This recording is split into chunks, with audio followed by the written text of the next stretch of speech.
It's 5:05 and welcome into a Monday edition of the Carolina Journal News Hour. News Talk 1110 99.3 WBT. I'm Nick Craig. Good Monday morning to you. We've got some breaking news this Monday morning on the Carolina Journal News Hour. A decision Friday afternoon from the Court of Appeals as it relates to the high-stakes race for the North Carolina Supreme Court between Democrat Allison Riggs, Republican Jefferson Griffin. It's something that we've been tracking for months now on the Carolina Journal News Hour. To walk us through the details from this decision Friday afternoon, Mitch Kokai from the John Locke Foundation joins us on the News Hour. Mitch, we've been patiently waiting a couple of weeks now for this decision from the appeals court. Walk us through what you're learning this morning.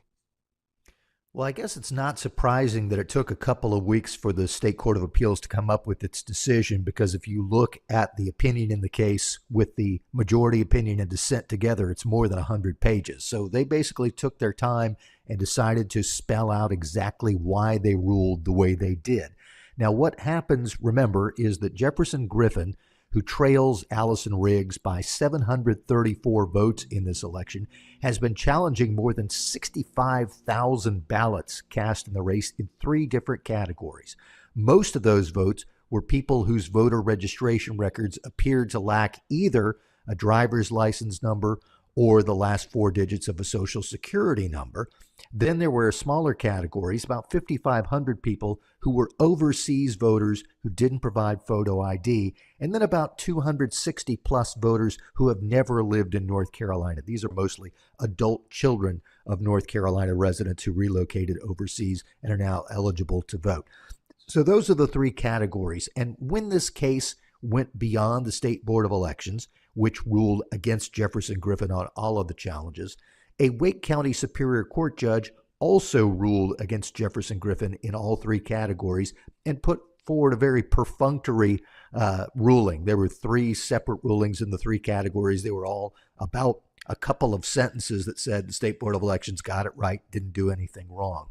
The State Court of Appeals, though, is much more along the lines of what Jefferson Griffin wanted. They didn't rule completely in his favor and say throw out all these ballots, but they did spell out a process that's going to lead to a number of votes in the state Supreme Court election being thrown out if their decision stands. So what happens is there was a 3-judge panel, 2 Republicans, 1 Democrat. They split along party lines.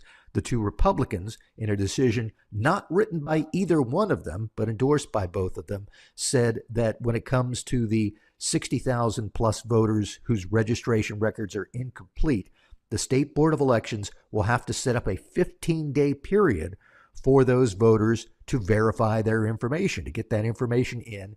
The voters who get that information in will have their votes counted. Those who don't will have their votes not counted. Same is true for the overseas voters who did not provide photo ID. They'll basically get 15 days to provide photo ID. If they do, their votes count. If they don't, their votes don't count. That smallest category, the never residents category, their votes cannot count, the Court of Appeals majority said, because the state constitution bars them from voting in North Carolina elections. So if this process plays out the way that the Court of Appeals wants it to, it's going to be a very interesting process that'll take a little bit more than 2 weeks. And then after those votes are either confirmed or thrown out, then the Board of Elections would have to recalculate the vote totals to see whether Allison Riggs or Jefferson Griffin is the winner.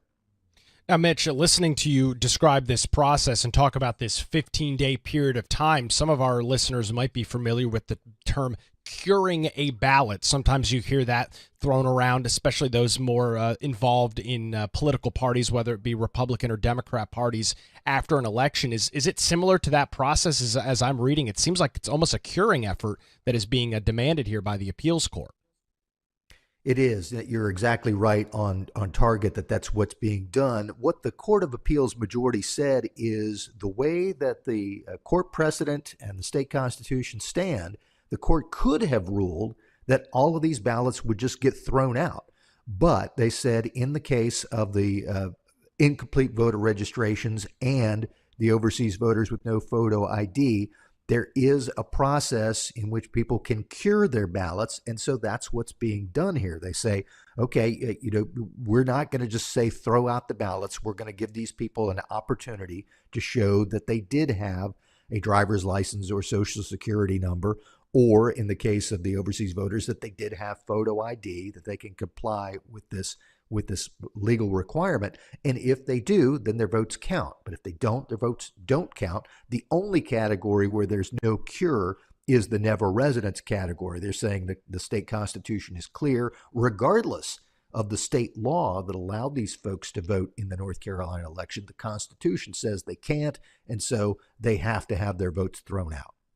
Mitch, one of the big arguments that has been made by the State Board of Elections, by various Democrat groups on the left, is that voter disenfranchisement is going to be taking place if all of these ballots are just thrown out. It seems like the appeals court is walking kind of that tightrope here and saying, hey, we want some more information on these ballots. To me, it kind of neuters some of these discussions that everybody's just being disenfranchised after the election. And I'll note again, and you've told us this in the past, of no fault of their own, likely some sort of clerical error either at the DMV or a local board of elections in which they did not grab all the information they should have when a voter originally registered.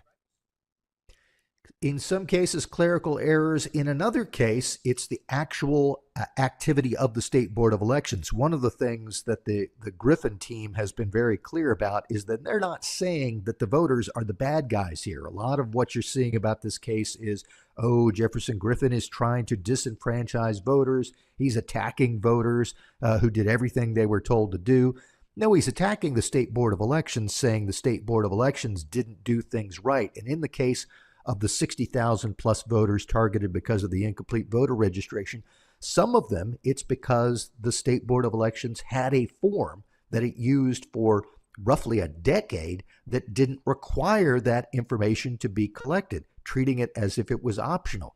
Late in 2023, a Republican activist told the Board of Elections, look, the law says you have to collect this. And the State Board at the time agreed that going forward, it would collect that information, but didn't do anything about going back and dealing with what is actually a number of more than 200,000 voters who were registered during the time when the form considered the information, the driver's license number or social security number, as optional. And so one of the reasons that this case is happening is because the State Board of Elections didn't do anything from late 2023 until the election season of 2024 to do anything about what was brought to its attention about its form that didn't collect the accurate information.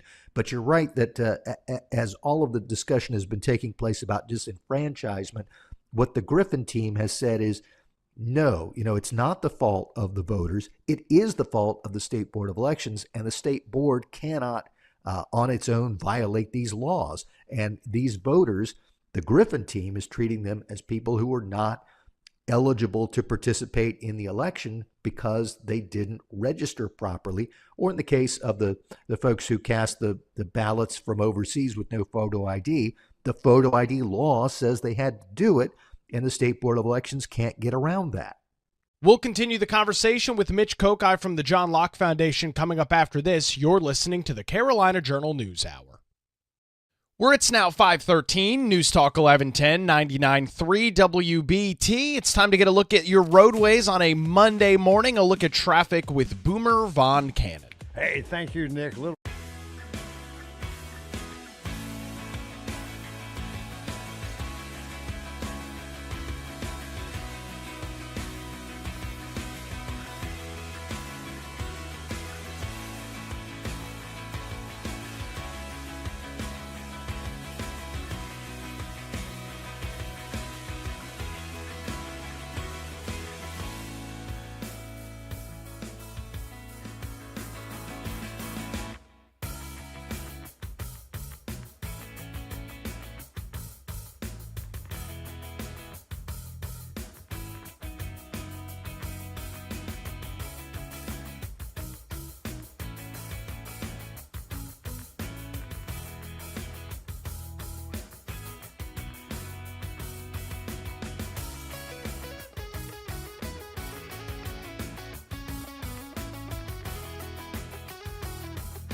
WBT and Tommy D Productions presents George Norrie Live, heading your way Saturday, April the 19th from 5 to 8 p.m. at the Booth Playhouse. The legendary George Norrie from Coast to Coast AM will lead an interactive evening featuring special guests Vincent Jania, Samantha Fay, and Danian Brinkley. The show will include questions and answers from George and his guests, a salute to our country's military veterans and first responders, and George will even sing some songs with a live band. To top it off, Bo Thompson and Pete Callender will be there to say hello. It's all presented in part locally by Monica the Medium at the Healing Tree Boutique, who will also be on site offering readings for a special price. It's George Norrie Live, Saturday, April the 19th at the Booth Playhouse in Charlotte. Visit WBT.com this morning for tickets and event details. It's now 5:20. Welcome back to the Carolina Journal News Hour. News Talk 1110 99.3 WBT. With last week markets being rattled and financial institutions being rattled by uncertainty following President Trump's announcement of sweeping tariffs, North Carolina State Treasurer Brad Briner sought to reassure retirees on Friday that the state pension plan remains strong and stable despite some of that economic turbulence. In exclusive comments to CarolinaJournal.com, Briner said that the state's pension fund, buoyed by significant shares of fixed income assets, has weathered the recent volatility surprisingly well. The comments come as Briner launched his financial literacy initiative at Wake Technical Community College's Scott Northern campus, timed to coincide with Financial Literacy Month and mounting public concerns about tariffs, taxes, and investment portfolios. He told those in attendance at the event, quote, "Timing is everything. We're doing this because it's Financial Literacy Month, but the idea of understanding finances is bombarding us this week. There's a famous quote that goes, there are decades where nothing happens, and there are weeks when decades happens. We are in one of those weeks, financially and politically. Everywhere you turn, you're hearing about tariffs, taxes, stocks, and bonds," ending quote there from the treasurer. Still, Briner told CarolinaJournal.com that it is hard to know where, as a country, we are going from here. He said, quote, "I think if nothing changes from what's already been announced, the market reactions have frankly been inadequate. They will be bigger, and I don't know that people or I believe that things will evolve. And if they evolve, it's really hard to know how hard things go from here." Briner also said that people should stay the course and not panic about things like stock markets, 401ks, Roth IRAs, and other retirement accounts. He said, quote, "I think the last thing I'd say is overreacting is almost the wrong answer. Be patient, be cautious of your time horizon." It kind of goes back to Financial Literacy 101. Why are you doing what you're doing? And if you have a good reason for doing it, well, keep doing it. If you're saving for retirement and retirement is a long way away, keep investing in the stock market deliberately and slowly. In regards to the state pension plan, he told the crowd, quote, "I have really good news for you. The state pension plan is in great shape. We own a lot of fixed income, which has gone up in value in the last 7 days. So on that, we've lost a very little bit of money, not very much at all. And the truth is, it only kind of matters to you as a retiree or a state employee. Not only does the state pension guarantee your pension, but the entire state guarantees your pension as well." He added that they were just reaffirmed by the S&P Friday morning and at a AAA rating that retirees will be getting pension payments reliably and timely. However, he did shine on some good news with tariffs and some of the instability in the market. He said, quote, "There is still a bit of good news, however, when it comes to the tariff situation, with the treasurer noting that there will be some lower inflation as a result, and that could likely cause interest rates to come down materially. This will be seen in mortgage lending industries for everyone, but it's unclear whether housing prices will go up or down." He told Carolina Journal that his financial literacy initiative, which will include a series of events and visits to schools throughout the state this month of April, which was launched at the Wake Tech campus because of the fantastic job they have with literacy programs.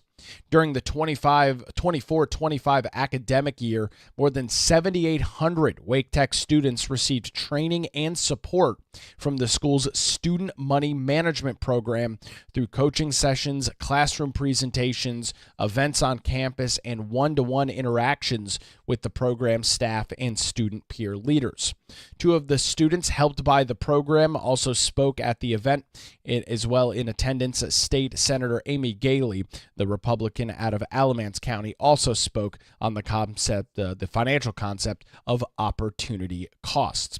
We'll get into some more comments from the state treasurer at a Friday at Wake Tech coming up here in just a few minutes. It's now 5:25. You're listening to the Carolina Journal News Hour. Continuing our discussion this morning with Mitch Kokai from the John Locke Foundation over a big decision Friday from the North Carolina Court of Appeals as it relates to the Supreme Court race between Jefferson Griffin and Allison Riggs.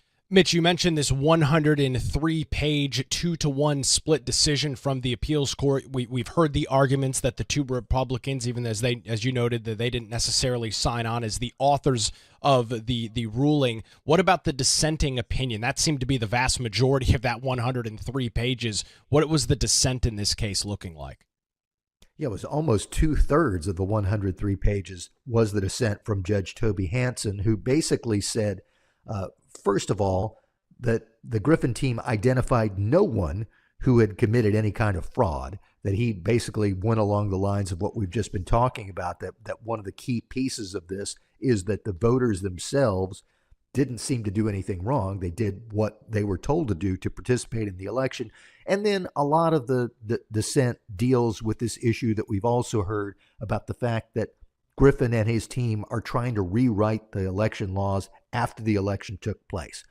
One thing that's clear from all sides is that going into the election, everyone understood that these voters who had the incomplete voter registration were registered to vote and they were going to be able to vote. Everyone understood that if you were casting a ballot from overseas, that you would not have to provide a photo ID. And everyone understood that if you had never lived in North Carolina, but you were eligible to vote in the federal election because you're an adult child of a North Carolina voter who's relocated overseas, all of those votes would count. And so that the challenge that's being made to these votes from Jefferson Griffin is a post-election attempt to take some of these votes out. And so the dissent is really focusing on the fact that you can't do that. And this is something that's already been said when the case first reached the state Supreme Court by one of the Republican justices who agreed with Griffin about two of the three categories of voters. Richard Dietz didn't have a problem with the 60,000 voters who had the incomplete voter registrations, but he agreed with Griffin that you shouldn't have non-residents voting in North Carolina elections or have people be able to evade the photo ID law because they're casting a ballot from overseas. But Dietz would not go along with Griffin's request because he said this is the type of thing that should be done prospectively or outside of the context of dealing with a particular election result, that Jefferson Griffin can't raise this as a way to try to change an election result. These are the types of things that need to be dealt with outside of the context of an election protest. That's one of the reasons why he went along with Democratic Justice Anita Earls to vote against Jefferson Griffin the two times that this case has come before the state Supreme Court already. So we sit here the first full week of April. We got this decision Friday from the appeals court. Mitch, we've seen the back and forth decisions being appealed and moved forward. What do you think things look like as we sit here this Monday morning? What is logically the next step where this goes? Well, Allison Riggs has already said she's going to appeal. She'll appeal to the state Supreme Court, and it'll be interesting to see whether the state Supreme Court decides to take the case. If it does, that'll set things back by another week or two as you have court filings with the state Supreme Court. If the state Supreme Court decides not to take the case, which would leave the appeals court ruling in place, then it's entirely likely that the State Board of Elections and or Allison Riggs will appeal to federal court, because this case has already been to federal court once. The federal courts decided to not deal with the issues at that time. But The procedure that was put in place said that if there are federal issues that are unresolved, that the case can go back to federal court. And my guess is that if the state Supreme Court punts, then the case that Riggs and or the State Board of Elections will try to get the case back to federal court, where it would go back before Judge Richard Myers and then potentially back before the Fourth U.S. Circuit Court of Appeals. So there's still a lot to be done before this is resolved, and probably a lot to be done before we saw anything with the 15-day period. That's one of the reasons why the State Board of Elections put out a statement, but basically indicated in that statement that, we don't know if this court ruling is going to stand, so we're not going to set up this 15-day period yet until we know that this is actually what's going to happen. It's a great update this morning. Mitch Kokai from the John Locke Foundation joins us on the Carolina Journal News Hour. Where it's now 5:30, News Talk 1110, 99.3 WBT. Another look at the roadways on your Monday morning. A look at traffic with Boomer Von Cannon. Hey, thank you, Nick.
It's 5:36. Welcome back to the Carolina Journal News Hour. Good Monday morning to you. News Talk 1110 99.3 WBT. Continuing with some comments this morning from State Treasurer Brad Briner as he announced a financial literacy initiative at Wake Tech on a Friday.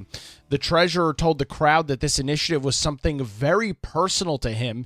He noted that as a young boy growing up in Dallas, Texas, Briner saw his father lose his job not only once, but twice, telling the crowd, quote, "I learned a lesson of the importance of finances and of the family unit and the importance of understanding how they affect the importance of being sure that you're financially literate to everything that you want to achieve in life." The youngest of four boys, Briner said, not surprisingly, as a result of their experience, all four of them now work in financial services. He pointed out some sobering figures when it comes to debt, including that $1.75 trillion currently exists in outstanding student debt payments in the United States, with each borrower on average hosting more than $29,000 in student loans, and that those in their 30s, 40s, and even 50s still have outstanding student debt payments. Credit card debt has also been hurting families with an average of $6,000 per family, and 25% of Americans have no retirement savings at all. That's why Briner said that it is so important to start financial literacy early in somebody's life, and noted that North Carolina is on the right track as schools mandate some financial literacy instructions. He noted, however, it's never too late for people to get a good handle on their finances. That's why the treasurer has started his monthly Financial Fridays newsletter, which also, first one, kicked off last Friday as well. Briner telling the Carolina Journal, quote, "We're trying to get a kind of middle-level financial literacy. So for those who are super sophisticated, it might seem a little remedial. For those who are just beginning, I think this will be very accessible. And so we're trying to be as broad an audience as we can because it's such an important topic for so many people. And I'm excited to do it, and our team has been amazing in putting this together. I can't wait to see how it goes." The newsletter will feature a column from the treasurer, a guest column, a talk on subjects that people may wrestle with like credit cards, mortgages, taxes, book recommendations, plus some quizzes, games, and a video with Briner giving tips for teens. That is the Financial Fridays newsletter, which you can find over on the State Treasurer website this morning. There's a big banner right there on the homepage where you can sign up for that. Those will be going off one Friday each and every month. Taking a look at some other statewide news this morning, a bipartisan proposal to better North Carolina's foster care system was introduced in the General Assembly last week, aiming to resolve ongoing struggles that cause innocent children to get hung up in the state's foster care system. House officials introduced the Foster Care in NC Act, that's House Bill 612, during a press conference mid-part of last week, which would reduce delays and secure permanency to move children out of DSS custody as safely and as quickly as possible, which will result in better outcomes for the children. The challenge is that permanency depends on multiple systems seamlessly working together, including the courts, child welfare services, behavioral health services, and more. Linda Cawley, the Senior Director for Child, Family, and Adult Services at NCDHHS, said, quote, "Delays in one system creates barricades in another. This bill brings these systems together around the shared goal of reducing delays and securing a permanency to move children out of DSS custody as safely and as quickly as possible," end quote there. All 100 counties in North Carolina operate their foster care systems individually through the Division of Social Services headed by the North Carolina Department of Health and Human Services, DHHS.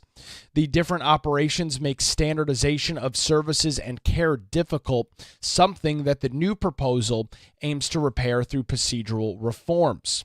Representative Alan Chesser, the Republican out of Nash County, at the press conference last week said, quote, this bill's focus is streamlining the process and trying to get the courts out of the way and the system out of the way and being a burden to foster parents, if you will, in some ways. This is more focused on the process, this particular piece of legislation. I think right now, Justin, as a co-sponsor, we're close to having the votes to get it across the floor as it sits right now.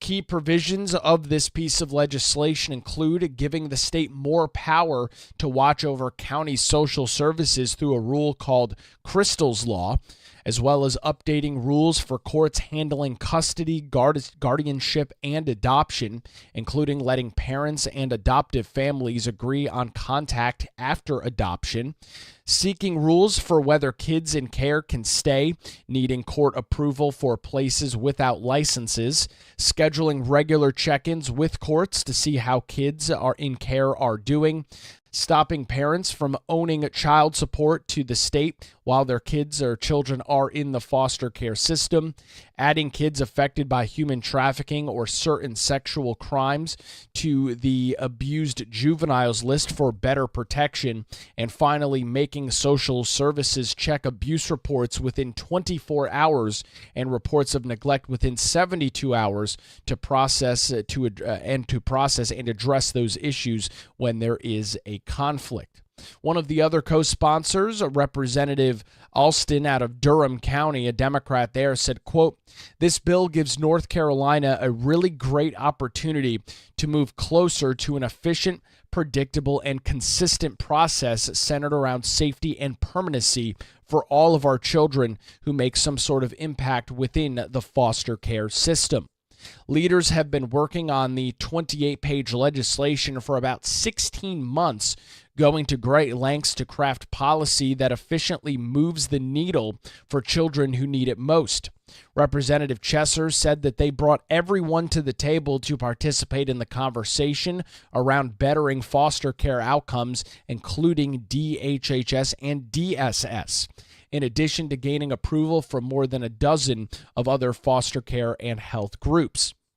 Many of the supportive groups have their own initiatives to enhance the state's foster care system, such as Your Case Plan, which is a company that aims to streamline communication among foster parents, biological parents, caseworkers, and attorneys through new communication tools. Ryan O'Donnell, the CEO of Your Case Plan, created this tool designed for all parties involved in the foster care process to prevent communication issues that cause delays among the many personnel involved in the system. O'Donnell built the app originally to help his foster son, who had been in the system for 7 years, reunite with his biological family. O'Donnell said, quote, his case probably could have lasted a few weeks if they had simply gotten all on the same page and knew who to reach out to. And it's just crazy how many kids just fall through the cracks because we don't have the systems and everything to do what's best for the kids involved. He explained that if everyone shows up to court but not everyone is on the same page, the case very well could get kicked down the road for another 3 to 6 months. Similar to MyChart, which is a very prominent health app system across the state, Your Case Plan gives everyone involved one place to stay on the same page so a child doesn't get stuck in the care because of staff turnover or communication gaps. O'Donnell added that technology can play a really big part in improving transparency and accountability in social services. I think everyone kind of feels the frustration when you've got a new person who gets assigned to a case. They don't know the backstory, and a lot gets lost in translation, so we're just trying to make it easier for organizations to get around. The app is currently statewide in Oklahoma and launched just weeks ago in North Carolina. It's currently available in 4 counties, Mecklenburg, Buncombe, New Hanover, and Durham counties, and they aim for to be statewide in all 100 counties by the end of the year. It's a very long piece of legislation, a lot of very important details. You can read more on that story this morning by visiting our website, carolinajournal.com. The headline there, Lawmakers aim to reform NC's foster care system in new proposal. It's now 5:46 on the Carolina Journal News Hour. News Talk 1110 99.3 WBT. Time to get another look at your traffic conditions on a Monday morning. An update with Boomer Von Cannon. Hey, thank you.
We're heading back to Heist Brewery and Barrel Arts on Wednesday, April the 16th from 7 to 9 p.m. for WBT's News and Brews. And, of course, we'd love to see you there. All of your WBT friends will be there in attendance to raise a glass with you and talk about the news and issues of the day. It's WBT's News and Brews headed your way Wednesday, April the 16th at Heist Brewery and Barrel Arts. Visit WBT.com this morning for tickets and event details. 5:52, you're listening to the Carolina Journal News Hour.